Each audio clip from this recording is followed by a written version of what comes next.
Hello, and welcome to the Everyday Business Problems Podcast. I'm your host, Dave Crysler. Each episode, we talk to business leaders and subject matter experts to learn about the challenges they've overcome and the challenges they still face. You'll hear fresh insights, real talk, and get inspiration to grow your business. Hey, everybody. I'm excited to be welcoming back Cody Fisher to the podcast for the last of our three-part series on transforming the healthcare supply chain. Cody is the president of Concordance Innovations, where he leads the Surgeon's digital platform and drive strategy across the healthcare supply chain. He's spent his career at the intersection of finance, analytics, and innovation with leadership experience at Concordance, Cardinal Health, and PNC. Cody brings a sharp strategic lens and a practical understanding of how systems and partnerships really work, and excited to be back into this conversation. Thanks so much for coming back on the Everyday Business Problems Podcast. Thanks, Dave. Thanks for having me. It is, as we've talked offline, it's interesting to have space in some of our series because there's so many new things that are happening in the world. So lots to discuss. Yeah. And I think, to our conversation earlier, right, it's such a great segue into kind of what the topic of this last conversation is all about, which is really just kind of building that bridge from, surviving today into what does tomorrow look like?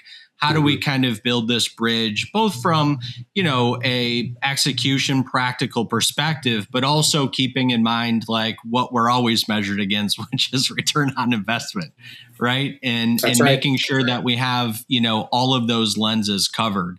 So, kind of just diving right in, we talked a lot about, kind of the typical reactive nature in supply chain and healthcare supply chain and, the dynamics around it, kind of the what's at stake, right? Mm-hmm. So just from a high level perspective, like where do we start with this idea about building a bridge? What does that look like from your experience? And, to your point too, about some gapping between the last conversation and this one, what's kind of, shaped that, that perspective here lately?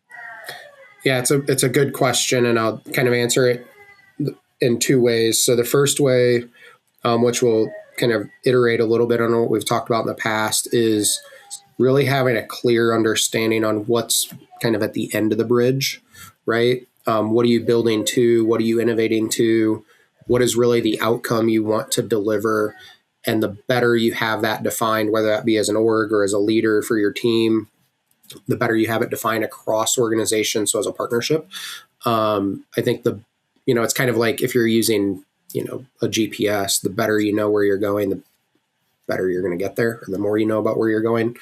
So that'd be my first answer. I think the second part, which to your point, kind of resonates or foreshadows a little bit of everything that's going on and how fast the world is moving and what's happening in AI or tech or data, is while you can kind of build the bridge or build the vision of where you're going, I think you have to be incredibly flexible and nimble of how you get there. So what you thought it might have been like, I'm going to start with my data, and then I'm going to start in this area, and we're going to work through that and go through change management there, build a use case, build testimonials. We're going to get the momentum and do that. Be prepared to pivot. Would be a recommendation. Be prepared to pivot on what is your focus. What you might have thought was priority 3 becomes priority 1. But also, I think be prepared to pivot to move quickly through what we once called a process of, launch a new idea, build some program or project management around it, go through that use case, SMEs, testimonials. What we're seeing generally, what I'm seeing generally, even outside of surgeons in our business, is the world is moving faster than orgs can maybe handle by typical processes. So we may have to leave behind what we thought project management was, or new rollouts of implementation or innovation was. And we might have to, or likely will have to, adopt a much different type of process. While it may have the same pillars, the goal is to condense the process as much as possible to realize value. goal isn't to just delay the process. The process is really the means to the end. So I think, we as individuals and organizations also, have to take a hard look and be nimble in the space of how do we generate results faster than we've generated in the past. So that'd be the second way, that kind of the more flexible way to the answer. Yeah, I mean, man, there's like a lot of gold in that short little clip right there. I mean, just some of the things that really stood out for me is, this kind of shift, right? We have the ability now to kind of spin things up so quickly that it really is about defining what's the output, what are we really trying to go after here, and then to me, the neat part about where we're at in terms of at least today, right? Like early March 2026, like let's just put that out there because March 9th, Monday. Right? Like who knows, what tomorrow is going to bring, right? But we have this really unique ability today to kind of spin up these proof of concepts, to experiment, but to experiment back to your point about, the process changing, still experimenting within some bounds, right? Like what's the ultimate output that we're seeking? What are the bounds that we can define to provide? And then is there real value to be, had out of this now experiment, right? Yeah. So I think all of that, just kind of to reiterate some of your points, it makes it incredibly, exciting and I would say equally challenging, right? Because these are orgs that are traditionally maybe moving slower than what the pace of change. And we talked a little bit about that. So I think, where my mind kind of goes with this is like, how have you been able to adapt, on both sides of the equation, right? Like you're having internally from a pure surgeon's perspective to adapt to this, right? Internal change, defining what that, kind of experimentation process looks like to deliver value, but then externally as well. So the real question is like, how have you been able to kind of balance that from a pure leadership perspective and, trying to keep both sides charging forward? I'm curious how you're managing. Yeah, it's a really fair question. I think going back to even our first discussion, one way that, I've kind of taken personal ownership of is first and foremost, the only way to really adapt or stay up on what's happening is to actually do it. Right. Yeah. So, we had talked at certain points on, individually or personally, how do we use AI? How do we use automation? How are we innovating in our personal life to manage all the priorities better, and that trickles over and does the same thing or has the same impact in professional. So that's one piece, is just kind of taking ownership of, I do think from a leadership perspective, from an org leadership perspective, it is the leader's responsibility to truly stay up on the advancements in technology and what's happening in innovation at, themselves or ourselves. That is one part of it. We are limited on time. Everybody's limited on time. I don't really care what hat you wear and what responsibility you wear inside an organization or in the industry. Time is not going to get made up, but, with some of the things that are at our fingertips, we surely can do more with less. There's no doubt about it. So that's one piece is really, from an org leader perspective, is staying up on what's happening so you can bring those insights to your org. If you're individually not doing it, I would say make sure somebody within your org has that responsibility of wearing that hat of what's happening in the world and so forth there. The other part that I maybe would say outside of an individual lens and maybe just as examples. So inside the organization over the last couple of years, we surely did have to migrate from the perception that great people, great engineers, or great data analyst, or great whatever title you want to put on it. In the past, the greatest people were looked at as they could do it on their own type of mentality, where that is fundamentally shifted to right now the greatest engineers are using the greatest amount of tools at their fingertips, and therefore aren't actually doing it on their own. So from a human perspective, I think we're going through this mentality shift, right? Of what used to make an individual incredibly valuable, be it their knowledge, right, or the skills of they could do it and they're the secret sauce type of thing, right, to now it's shifting to, well, who is the person or what is the type of person that can actually build a virtual team to go embark on tasks, initiatives, and projects. They're one person, but they feel like they have the impact of 30 people. And it's because they actually do. Like those people that are really kind of like taking the reins and of like, I can't do this on my own, but I know how to, duplicate or multiply myself through many iterations.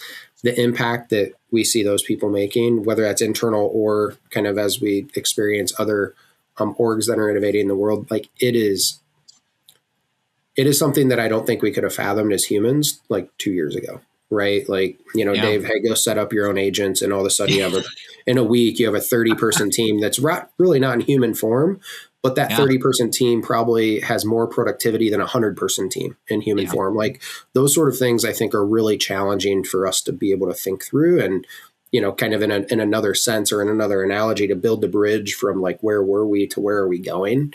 But that's one kind of internal kind of mentality that we've been navigating as a team. Like it's not a bad thing to use AI. It doesn't mean you can't do it. It doesn't mean you're not good enough. It means, no, you're leveraging the tools that's at our fingertips to, basically multiply yourself in numerous ways. So. Yeah, I think one of the kind of, terms that I've been trying to utilize to get people to visualize that, right, is like a lot of the work that gets done is kind of trying to identify and ultimately, change or eliminate like this admin overhead, right? Like it's things that need to get done that as a human, you can do, right? You may be uniquely suited to do, but the framework around, research, let's say, right, or something like that, something, even from a pure transaction or, data analytics perspective in the supply chain side of things, like we can rebuild that, which then takes the human element, all of the context, all of the experience, and elevates them one layer higher. Right. So now we grow beyond even the orchestration layer where we're really talking about critical relationship development, contextual things that are just too challenging today to build. And, now that is the most important work that ends up getting done. One of the things I was thinking about too, as you were talking about this is, we talk, obviously change management is like a huge component of anything that we're building towards the future, right? Yep. So I'm curious, like, what are you seeing with folks that are trying to navigate this conversation, that have some idea of where they're trying to go, or maybe haven't, had that fully baked out, but we're working towards something? How are you seeing them try to navigate the change management aspect as it relates to getting everybody kind of to see this vision that, is literally changing by the day, the hour? Like it's fascinating. Yeah, it's a good question. I'll start with a short answer. I have not seen many people do it well, because I think, forecasting what does your org look like in 2, 3, 5, or 10 years is almost more impossible now than it's ever been.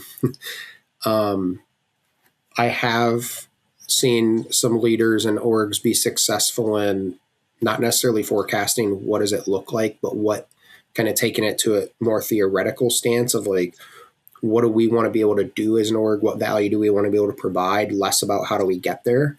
Yeah. And I think that helps paint the vision for the org or for a department or a team. And for those teams that have the culture where they're like, hey, we don't necessarily know the route we're going to take, but we know the end result. Like we've seen that be pretty impactful because things are changing so fast. Whether it's from different podcasts or, we've talked to some orgs in real life, like there's orgs that had a 3-year plan and they got it done in 60 days. It's like, well, now what are you going to do for the other, now 34 months? And that, I think, again, it challenges us as humans, challenges us as leaders of what we thought was impossible. Like, I'm not going to say AI is the magic wand or innovation is the magic wand, automation generally, right? But that's the, kind of the short answer is like, I haven't seen many orgs actually be that successful. We do see quite a few orgs, once they clear the hurdles of like what needs to be true from cybersecurity, what needs to be true in data security, what needs to be true in kind of protecting IP and confidentiality of information and data. Once you clear those gaps, we have seen orgs unlock a lot of, hey team, go play, like go investigate, go build ideas. And that I think is kind of the if there's a box, it's like, just like start to erase the lines of the box and like, what might this world look like? And even before, I'll say our example of that is before we even have customers, like as we're talking to organizations, we really do start with, what challenges do you have? How might you want your business to look in 3 to 5 years? And then let's start building those lines back of what does that ultimately look like? Our biggest challenge as an org right now is basically trying to manage like what do organizations want in terms of like the visual, like what tools do they want, what interfaces do they want, what workflows do they want, to really, what everybody wants is what we think we know based on what we think we know. But what everybody needs arguably is something we can't even fathom in our head, right? And I think the easiest example for me to share there is if we look at what's at our fingertips today, whether it's in, our cell phones or, laptops or even AI and, automation itself. If we were around 20 years and said, well, in 20 years, if I just had this, I don't think anybody would actually say if I just had a smartphone or if I just had earbuds listening to something, right? If I just had X. So like that part, I kind of, internally kind of say like, buckle up and let's enjoy the ride. But that, so hopefully that helps give a couple different lens of context to that. I think there's a lot of orgs trying on the change management. It's really hard because arguably there is a very, very small group of people that have been there, done that in this space. Yeah. So everybody's learning about like how to handle and how to talk about and how to plan for what we're experiencing right now. Yeah. I mean, I'm seeing similar things. I like the reframe from the perspective of, what can we be? How can we deliver additional value or, value, through either, some different channel and or experience, right? Like looking at it through that lens to understand how we could do that better than, our competitors. Right. I think is ultimately the thing that helps us start to position this conversation around, what would be meaningful things to try to experiment with. Yep. And I think the other part to your point of, hey, it'd be great if we all had a roadmap for what problems we could solve. But the reality is the tech is moving so fast that it's not really can we, right? It's like, should we?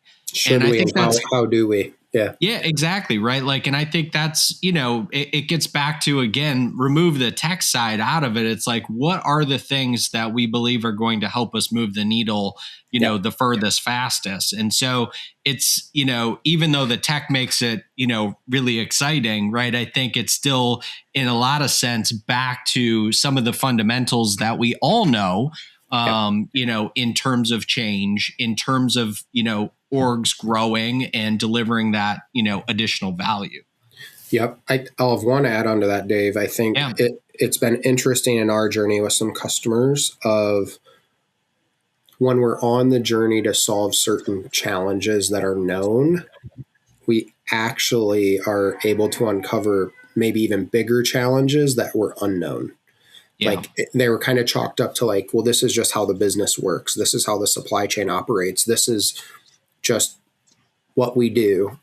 And maybe it was because of historical limited tech, limited data, limited information, lack of exposure to certain things, right? Whatever the different reasons are, we have many examples in our relatively young journey as an org, where we're on, again, I'll just kind of replay it while we're tackling some of the large challenges that are known. We're uncovering even bigger challenges financially impacting organizations, what have you, it's kind of like challenges that weren't even recognized as challenges. And now it's like, oh, how do we fix that? Right. And I, I think it was in our first conversation, you had asked a question of, how kind of the planning with intent, et cetera, versus like just getting started. And that's like part of the value of just getting started is you only know what you know, and you're not going to know more until you start. Yeah. Now there's that balance of be careful if you shoot off a cannon with a whole bunch of spoons and knives in there. You might gotta be careful what you hit, but it's there's a lot of a good that's coming out of, call it, throwing a bunch of ideas on the wall and seeing which one sticks. I would argue against that 4 or 5 months ago, but it's like orgs are learning so much so fast. We've seen a lot of success in that type of mentality. Yeah, I think, to that, right? Like it's all about getting to the point where I've got a great connection, kind of, a really big cybersecurity background, but he talks about like getting to the point of being able to uncover like the unknown unknowns, right? Like it's the furthest dimension away from today. Right. Mm-hmm. And there are ways to do it because there's all of these, contextual relationships that we haven't built the connection for, right? They exist in our brains. They exist in day-to-day operations or supply chain, right? But we haven't been able to figure out how to put like necessary bounds around them and program to them. So I think like a great follow-up question though, like around this idea is, as you're working with these companies and you're talking about like, hey, how do we build this bridge from like, everything's on fire to, let's be proactive. Like, what does that look like from a tactical or practical perspective? Like, how are you guys positioning these proof of concept / experiments, right? To, hey, does this deliver true, enterprise value, or are we just, sure we can, but we probably shouldn't be resourcing for this, right? Yep. That helps us to get to this other, dimension, right, as it zooms out. So I'd love to hear some perspective on that. Yeah. I'll speak to it a little bit from the surgeon's lens, but I hope and I believe it applies to, something maybe as focused as like, how do you get a project approved inside an organization or a team, right? So hopefully there's like a common thread there. But from a surgeon's lens, what we believe is and has to be true is, and it's a perfect pickup right where you ended, Dave, is organizations are going to be challenged, not just in the short term, but generally speaking, forever, just in how orgs are designed and financially how we're designed. Is orgs are going to be challenged to solve for an unknown problem by making an investment like that. Like, I don't know, there's probably some orgs that are like, hey, here's an investment to go play around with AI and automation, go see what you can solve, right? But typically how businesses operate, it's going to be, here's an investment to solve for a known thing causing a problem, driving X value or cost. Typically, right? X value could be in our world, like it's driving risk and impacting patient care. It's driving risk and impacting how clinicians or staff takes care of patients. It's driving waste or expenses. But typically what we've seen so far in our journey is the orgs that are able to make an investment to explore a vision with unknown outcome, it's a really, really hard conversation. The same, I would say, inside a team or a department or an org of, hey, let me just go prioritize this project to see what I can find out. Again, it's not like it will never happen. It's just incredibly more uncommon than I have a known issue with a known impact, with a known value to solve. What I would urge, what we kind of urge organizations to do is, if you're doing it internally, and it kind of rewinds back to a prior discussion we had, like at least set up as many blocks in the stack as you can, where you're like, well, I'm solving this thing, and that's really my reasoning for the project or the investment. but I do expect to get blocks 2, 3, 4, and 5 out of the same investment. So it's more of a kind of what is the first thing that needs to be true in order to start the journey. Because once you're on the journey, then, and if you're on the journey with the right partner, then you can start to uncover the unknowns.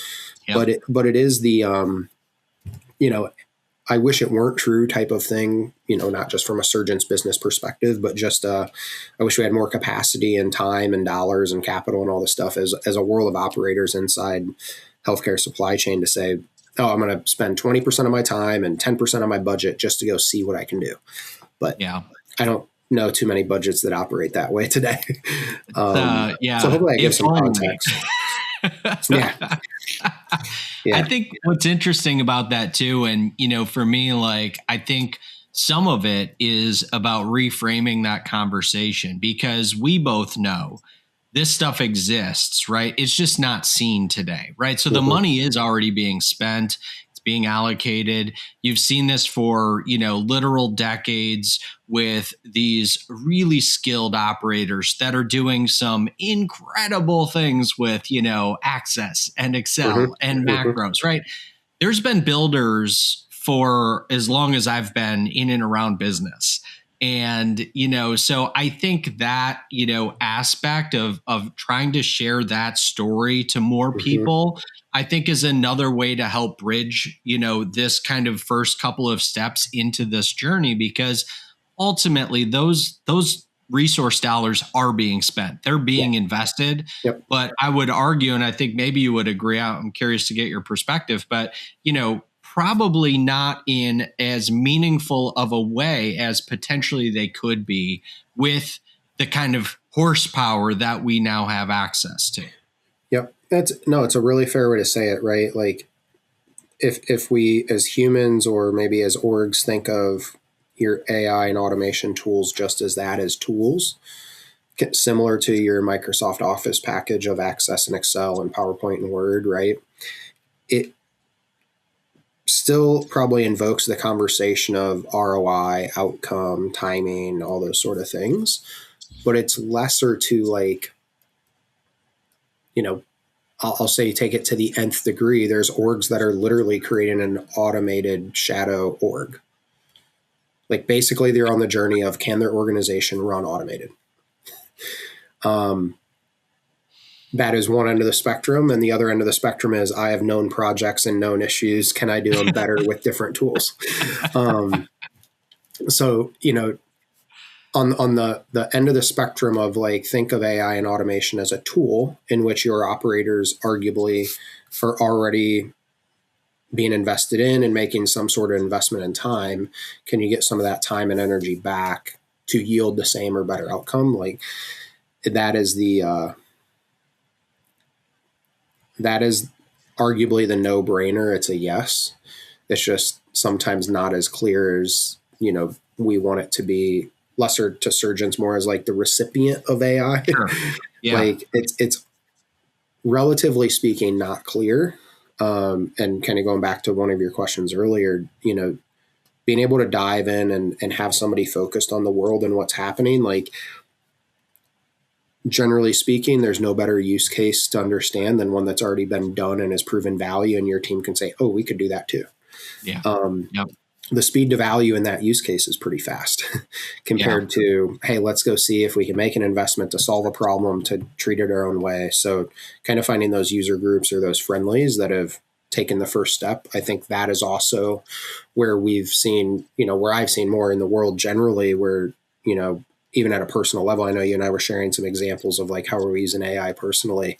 Yeah. You share examples with me. I'm like, man, I never thought of it that way, but I'm going to go use it tomorrow, and vice versa. And it's like, well, we didn't have to learn on our own. You can learn from your community.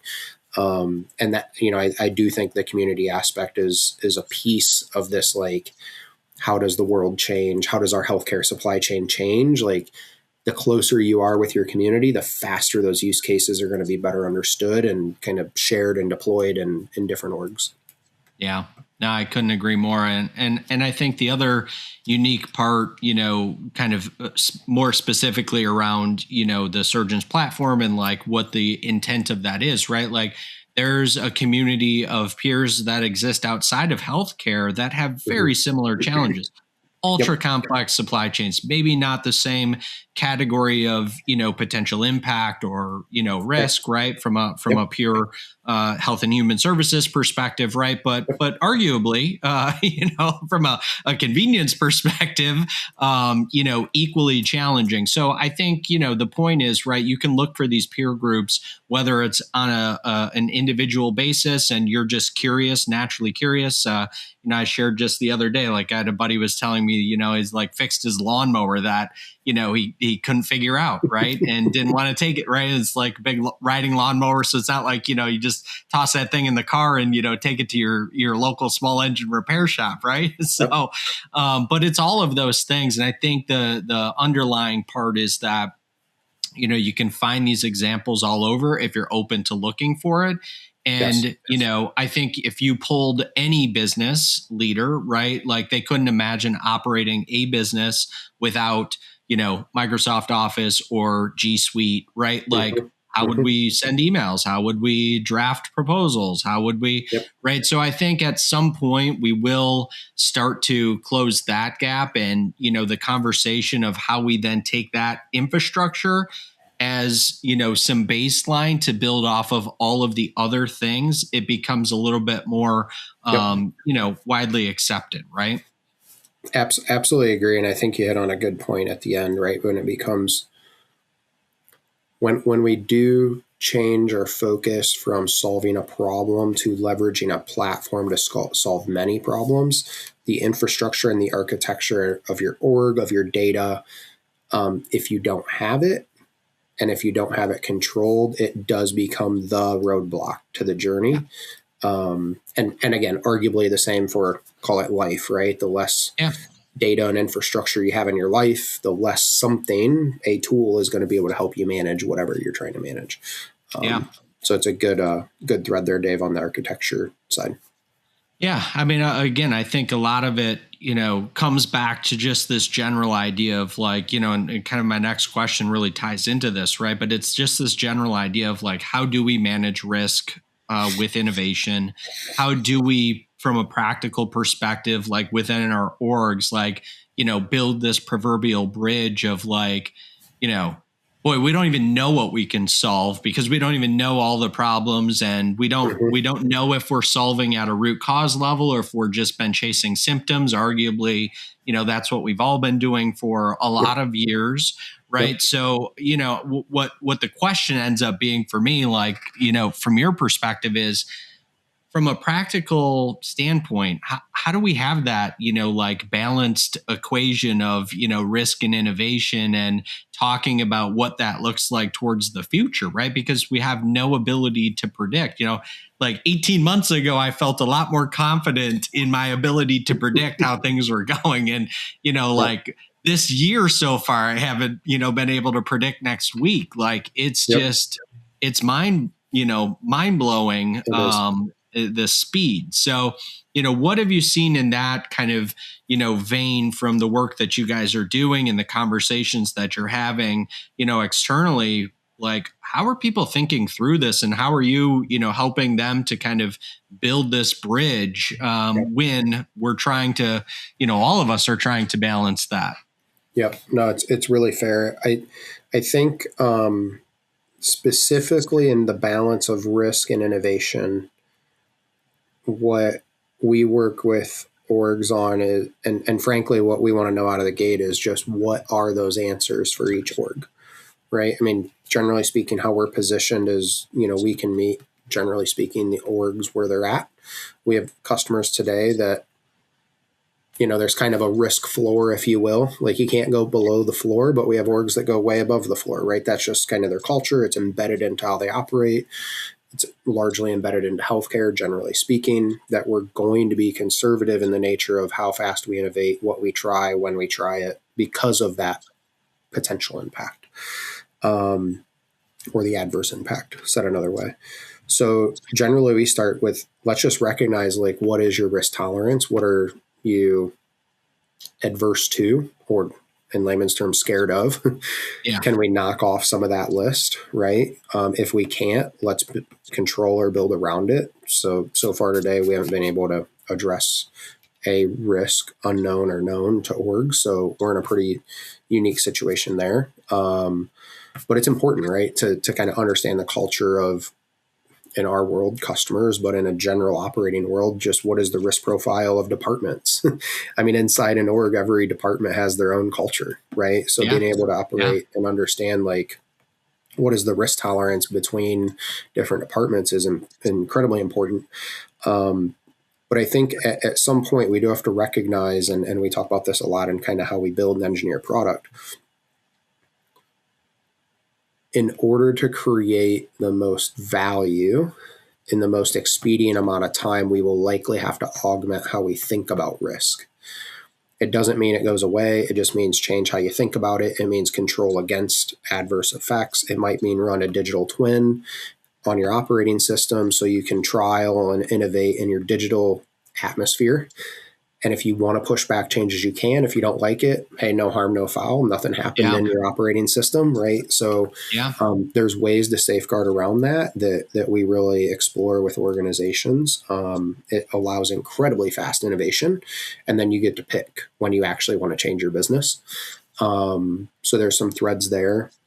The other part that I would say is, challenging in of itself, we're in the space that we live in, and again, in healthcare and kind of the ultimate end impact to clinicians and patients, is we are on a journey where the risk profile and kind of the other side of that, whether you call it resiliency or managing cost, whatever it may be, those are changing too, right? So part of what's changing is AI and innovation. Part of what's changing is like the actual parameters and rules, whether we think about insurance and payers and the revenue that hospitals or providers can create, different policies that are coming through, things of that nature. The rules in which our businesses operate collectively in the healthcare supply chain are largely changing. So risk and innovation is a part of two parameters that we have to measure, but there's other parameters that we have to consider. But ultimately, there are some, in the risk world, I would argue in our space, there are some, never event type scenarios, right? Whether that's around personal data, whether that's around organizations seeing other organization data that they don't have rights to see. We'll put never events on those. Like those are just, call it that risk floor that we have no tolerance for. Our customers have no tolerance for. And we are then asked and put in a position to design innovation, to bring innovation at or above the risk floor. That's kind of how we think about it from a business perspective, but throwing in some kind of human perspectives in there as well. I think that's great. And, from my perspective, kind of frames like how I think about, these conversations always go so fast. Like I can literally talk for another hour about this, like no sweat. But I think for me, it kind of sets up like how I think I'd like to leave this particular episode. And it's a multi-part question, but they're all related. Okay. And the idea here is like, look, we know this stuff is changing. We know that we're trying to balance, innovation and risk. We know that, kind of some of the internal traits, right, that like succeeding or, kind of early adopter folks, are built around. Mm-hmm. But, kind of question one is like, for an org that's maybe on the periphery, right? That's hearing, they're inundated with this stuff every day, right? Maybe they're not that early adopter stage. They're on the periphery of that, but what are some things that they could be thinking about to open their lens, maybe to experience or to, just broaden their horizons, so to speak? And then, so that's kind of question one, and how it breaks into the other two parts is really just like, as an extension of that, kind of what's something specific within healthcare supply chain and externally to, just general supply chain folks, like kind of what's that one thing that you'd leave people with, so it's kind of all related, but I think it's just such a great way to kind of recap, where we're at this particular, episode, and, who knows, maybe we need to do another, series of this. Always love to do that. I mean, your questions always make me think quite a bit different. And as we said, you could have asked the question probably in each part of the series and we'd have a different response and conversation every time. So always open to that. From a kind of first couple points there, for orgs that maybe haven't started their journey or on their journey, maybe just beginning or kind of figuring out what is that journey looking like. So, and this came up in one of our prior discussions as well. If orgs are considering whether to innovate or not, I'll just say that. I think those organizations, what I would implore them to think through is like, are they happy in their current position? Are they operating well? Are they performing well? Are they taking care of their employees and patients? If on the provider side or upstream, taking care of their employees and customers, is everything happening well? And the answer is no. Like there is not an answer where any organization is emphatically happy with where they're at, right? So if the answer is no, then you have to innovate. Now, whether you innovate with AI or else is another decision point, but innovation has to, like businesses have to change, is my kind of opinion and advice. So businesses have to change. Right now, what organizations that are on the journey are experiencing is the fastest way to change is to do it through a platform strategy with automation and or AI capability. That's just whether that platform is something you build internally on a data warehouse and a whole bunch of technology linking together, whether you went all in with one of the really big LLM, the Anthropics or OpenAI or pick your poison, right? The platform strategy, i.e. that data and architecture piece is a huge part, right? Deciding to be innovative and deciding to change is a big part. If you aren't doing that, then, what we had a conversation on in the past is then what you're emphatically doing is accepting today. Like wherever you're at, basically orgs have to realize if they're not innovating, then they are accepting their current state. And their current state largely is probably falling behind their competition if they aren't innovating and not on the journey. So that's kind of the, what I think is true if orgs aren't on the journey. I think how to get on the journey. This is something that I think does challenge us, right? I mean, all of us are getting inundated with new automation, new AI. I mean, frankly, automation itself is enabling organizations to send hundreds and thousands of communications every day with amazing content and graphics and all these crazy lingos, right? That is automation itself. So what I think I would implore kind of customers to do is to kind of change the tune a little bit and go to quote unquote vendors, go to partners, whether you buy product from them, whether they operate in the supply chain or they're tech focused, whatever it may be, go to them and say, I have a problem. I need it solved. And this is what I can solve it for. This is what I got. That's all I got. Can you solve my problem for this amount of my budget? These are like never been done before type of things, right? If you're a customer receiving products, say, hey, I'm not happy with current state. I want to change it. This is what I want to change. Can we do it for this? You will find somebody that says yes. So the reason of not solving problems there should not be a reason not to solve a problem right now. There are too many companies that are innovating. There's too many companies that are really trying, to help orgs make ends meet. And there's a lot of creative ways to do it. So that's kind of on the beginning part of the journey, right? For orgs that haven't started, like arguably there's not a reason not to start in some way, shape or form. I mean, shoot, there's ways to start that are literally free.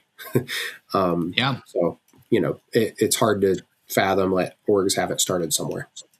So start. That's one message.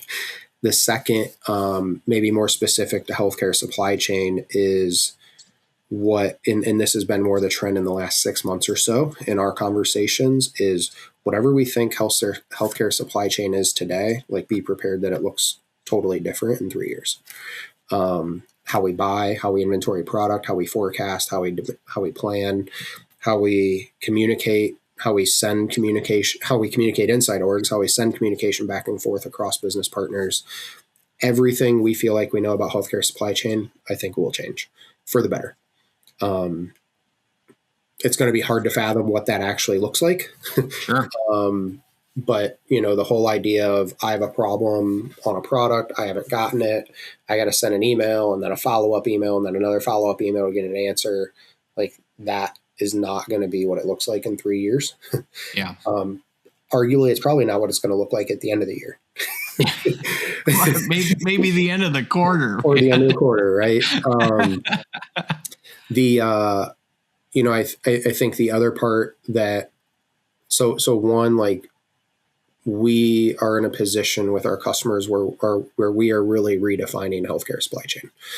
That's one piece. The other piece to that is, again, kind of hinting at it a little bit, be prepared to redefine how the work takes place. Again, how the transactions are made, how you inventory product, how you order product, how you share forecast, how you communicate, all those things. And not necessarily like, do they happen or not, but the mode in which they happen, right? That like email piece, hey, I picked up the phone call piece.